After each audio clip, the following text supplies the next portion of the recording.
So guys, ito yun explain ko lang. Dati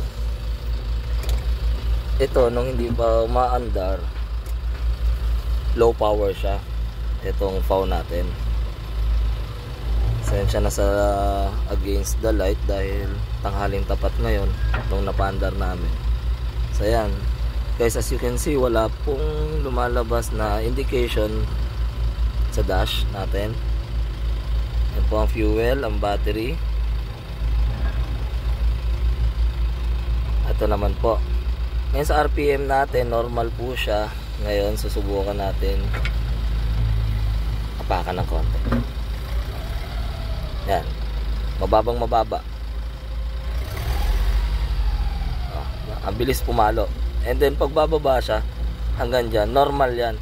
Dapat hindi magiging zero.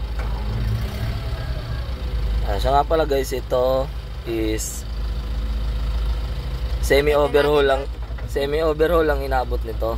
So ang ginawa namin dito, nagpalit ng piston ring at nagpa-machine shop kami para sa mga barbula, valve seal.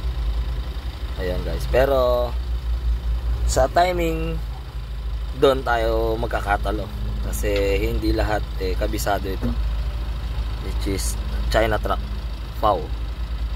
Okay guys, ito RPM nya.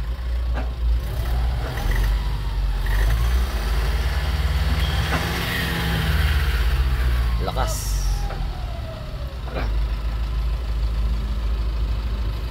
Guys, for more info, just comment down below and reach me out. Kung may mga sasakyan kayong ganito, pwede namin kayong i-home service.